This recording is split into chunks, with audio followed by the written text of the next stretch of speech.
Vous faites très bien de nous rejoindre sur Afro Info 243, troisième en 2018. La Belgique lance sa Coupe du Monde 2022 ce mercredi 23 novembre contre le Canada. Voici la présentation de cette affiche de la première journée du groupe F.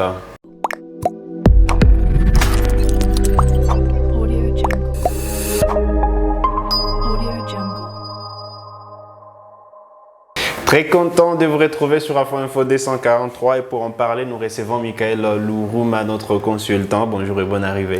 Bonjour David, bonjour aux abonnés d'Afro Info 243. Allez, ce mercredi, la Belgique affronte le Canada pour le compte de la première journée du groupe F de la Coupe du Monde Qatar 2022. Demi-finaliste et troisième en 2018. Les Diables Rouges sont-ils parmi les favoris de ces mondiales? Oui, ils sont parmi les favoris de ce mondial vu les niveaux où ils se sont arrêtés lors de l'édition précédente, vu leurs prestations lors de leurs différents matchs. Je trouve la Belgique parmi le favori de la compétition avec leur effectif qui est bien garni, l'expérience et le fait que leurs joueurs ont beaucoup joué ensemble. Je trouve vraiment la Belgique parmi les grands favoris de ces groupes et surtout de la compétition pour les sacres finales. Allez, ce soir, il faudra entamer la compète face à une modeste équipe du Canada qui a sa deuxième participation à la Coupe du Monde. Sur papier, le Belge partent largement favoris.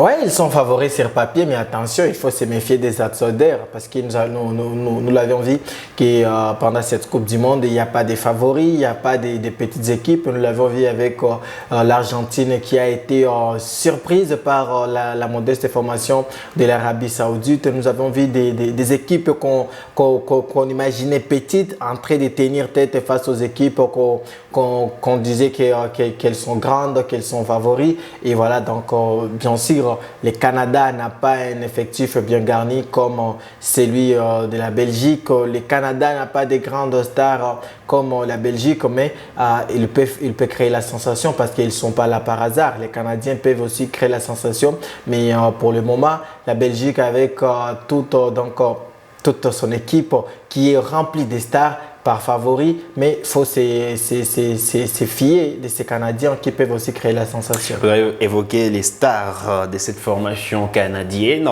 Jonathan David et Alfonso Davies, l'arrière latéral gauche du Bayern de Munich qui est annoncé sur les bancs suite à une blessure qui tarde à guérir. Voilà, l'absence de ce joueur qu'on annonçait également en attaque, c'est quand même un handicap pour le Canada. Oui, c'est un coup dur parce que c'est les joueurs références de cette formation canadienne. Vous avez évoqué Jonathan David, les Lillois qui peut aussi porter son équipe, mais l'apport d'Alfonso Davies pourrait être en plus pour cette équipe et son absence peut handicaper les Canadiens. Mais quand même, il ne faut pas voir un seul joueur dans l'effectif, il faut voir le groupe en entier. Alfonso Davies, bien sûr, il sera là, il va manquer à ses coéquipiers, mais ils peuvent aussi faire sans lui.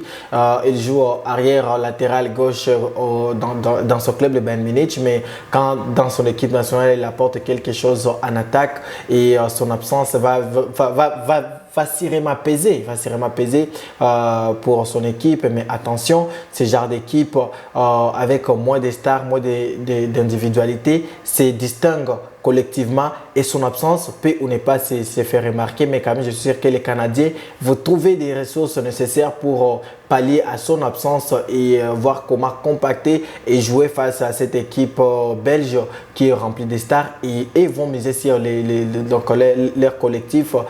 Collectivement, ils peuvent faire quelque chose, bien que des fois les individualités peuvent aussi primer dans ce genre de match. Allez, après sûrement la défaite vendredi dernier face à l'Égypte, la Belgique a démontré qu'elle n'est pas aussi imbattable que ça.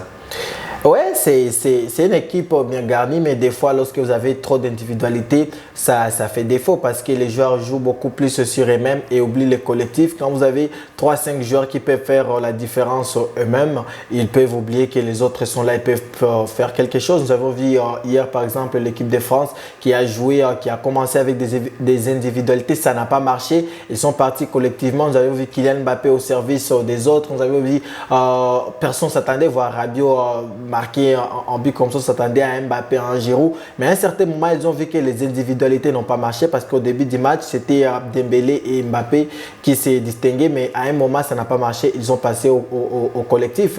Et voilà, ça peut arriver aussi dans cette équipe de la Belgique avec des joueurs comme Eden Hazard, des joueurs comme Michy Batshuayi. Ça ne peut pas marcher comme ça collectivement et individuellement, voulais-je dire, et l'adversaire peut en profiter. Donc, il ne faut pas qu'il se fie au collectif, à l'individualité plutôt, mais ils peuvent se concentrer sur le collectif. L'Égypte l'a démontré que cette équipe peut aussi perdre si vous jouez très bien, si vous tenez à vous-même, vous pouvez la faire tomber. Et le Canada peut prendre l'exemple à l'Égypte et revoir ses matchs, revoir les matchs de la Belgique, identifier les points faibles et s'y appuyer. Et ils peuvent aussi faire quelque chose parce que nul n'est intouchable dans cette équipe. L'Arabie Saoudite l'a prouvé face à l'Argentine. Vous parlez de points faibles. Selon vous, quel serait le point faible de cette équipe belge? D'abord, c'est une équipe qui a toujours joué, qui a toujours fait jouer un avant-centre, Romelu Lukaku, et il ne sera pas là. Qui ne sera pas là? Oui, il ne sera pas là. Il y a Eden Hazard qui est l'un des grands joueurs, donc l'une des stars de cette équipe. Il n'a pas de temps de jeu suffisant, il n'est pas assez fort comme on l'a connu dans le passé et il sera là. Je vois que l'absence d'abord de Lukaku va peser. La méforme d'Eden Hazard, à moins qu'il se ressaisisse parce que c'est des joueurs différents. Quand on voit Eden Hazard dans l'équipe belge, Eden Hazard au Real Madrid, c'est des joueurs un peu différents. Et si Eden Hazard jouait, donc s'il est l'Eden Hazard qu'on a toujours vu au Real Madrid, je dirais que c'est l'un des points faibles et l'absence de Lukaku va aussi peser. Et je dirais aussi Thibaut Courtois qui n'est plus le Thibaut Courtois qu'on a vu. Nous avions vu carrément le meilleur gardien du monde. Bien sûr, lors de l'édition précédente. Mais les derniers matchs du Real Madrid ont prouvé le contraire. Il revient d'une blessure et il n'est pas à sa forme habituelle. Il encaisse presque à tous les matchs. Donc, je vois les Canadiens s'appuyer sur quelques détails et ils peuvent tenir tête face à la formation belge. Mais attention, les Belges aussi peuvent surprendre. On va les identifier sur base de leur dernier match, leur dernière sortie face à l'Égypte. Mais attention, ils peuvent surprendre. C'était qu'un match amical. Ils ont d'autres ressources et la motivation sera différente de celle du match amical contre l'Égypte. Ils peuvent donner quelque chose de différent et sortir vainqueur de ces premiers duels. Allez, sans nul doute, Eden Hazard sera titulaire pour cette rencontre de ce soir. Roberto Martinez, patron de l'encadrement technique des Diables Rouges, a témoigné sa confiance en son capitaine en conférence de presse d'avant-match. Vous attendez Eden Hazard à quel niveau dans cette rencontre? Vous savez, quand vous n'avez pas la confiance de votre entraîneur en club, en équipe nationale, vous pouvez prouver qu'on peut compter sur vous. Nous l'avons vu avec certains joueurs et Eden Hazard peut les prouver. C'est l'occasion pour lui de prouver à Carlo Ancelotti qu'on peut encore compter sur lui. Il a cette confiance de son entraîneur Roberto Martinez et il peut donner quelque chose. À lui de tout donner lors de cette Coupe du Monde. Ça peut servir de motivation pour lui et il peut donner le meilleur de lui-même et montrer au Real Madrid qu'ils ont tort de ne pas compter sur lui. Et cette Coupe du Monde peut servir de cadre pour ça. Et voilà donc ce qui peut faire face à ce que Eden Hazard puisse être différent de celui qu'on a toujours vu au Real Madrid, un joueur remplaçant, un joueur qui n'entre pas dans les plans de l'entraîneur. Et si l'entraîneur lui faisait confiance ici, il peut il peut prouver qu'il n'a jamais fini, on ne peut pas encore l'enterrer. Et c'est l'occasion. Ce match contre le Canada, il y a des autres matchs qui ne seront pas faciles face au Maroc, face à la Croatie. Voilà le match où il faut tout donner, où il faut montrer qu'il mérite sa place en équipe nationale belge, qu'il mérite aussi sa place au Real Madrid parce que ça dépendra aussi de sa prestation parce que les compétitions reviennent d'ici le 28 décembre à la fin de cette Coupe du Monde et il peut prouver que c'est un joueur important et moi je l'attends vraiment à une forme supérieure par rapport à celle qu'on a toujours vu au Real Madrid parce qu'ici il aura la confiance de son entraîneur et tout le peuple belge va compter sur lui. Allez, tenez, ça sera la première confrontation entre la Belgique et le Canada en Coupe du Monde. Une précédente rencontre entre les deux formations, c'était en 1989 à Ottawa, victoire de Belge, des buts à 0. Alors, ce sera quoi la force de la Belgique pour cette rencontre? On sait que les secteurs offensifs des Diablés Rouges est quand même garni. Lors de la précédente édition, c'était 16 réalisations, soit la meilleure attaque de la compétition. C'est pour cette Coupe du Monde 2022. Ce sera encore une fois la force de la Belgique ou encore on peut s'attendre au milieu de terrain, le gardien de but ou encore toute l'équipe? Au départ, quand j'ai évoqué le point fort et les points faibles de cette équipe, je parlais d'abord des individualités. Quand l'équipe belge, ils peuvent d'abord s'appuyer sur ça, des joueurs comme Eden Hazard, Michy Batshuayi, c'est un joueur aussi qui s'illustre très bien quand on fait appel à lui. Et aujourd'hui, il sera titulaire à la place de Romelu Lukaku.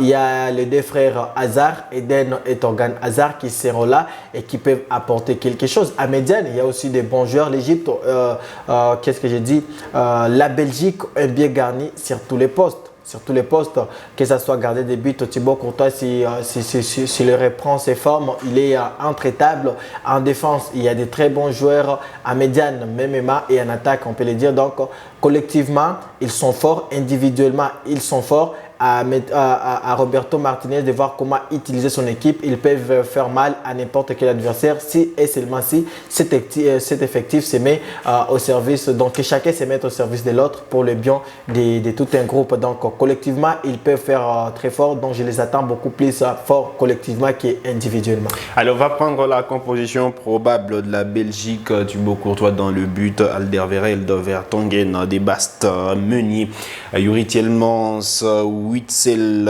Castagne, De Bruyne, Batshuayi et Eden Hazard du classique pour Roberto Martinez, même si c'est encore une composition probable.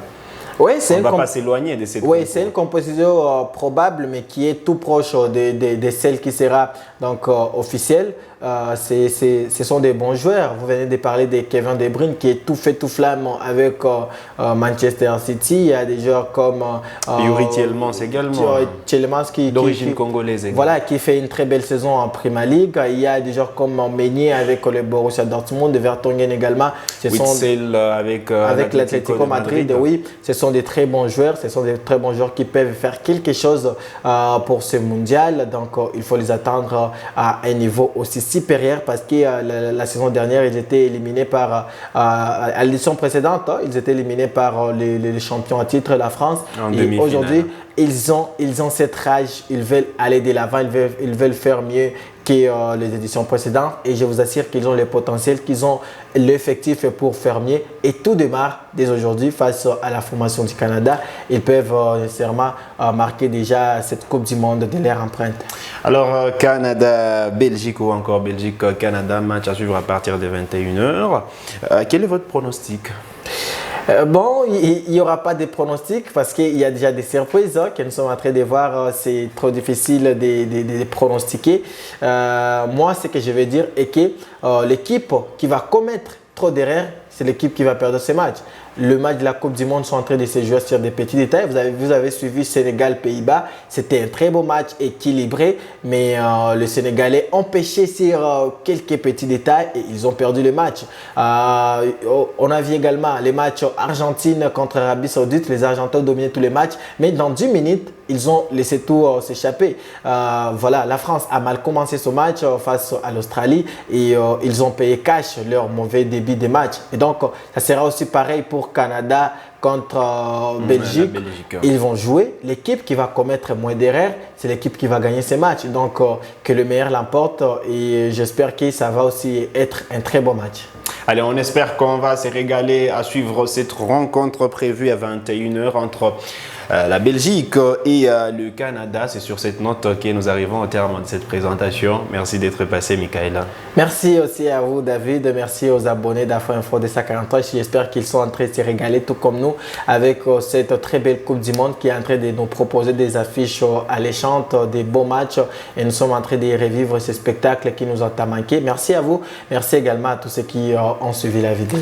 Allez, vous êtes nouveau à la chaîne, cliquez sur s'abonner, activez la cloche des notifications pour ne manquer aucune de nos prochaines publications. Likez cette vidéo si elle vous a plu et merci de nous avoir suivis.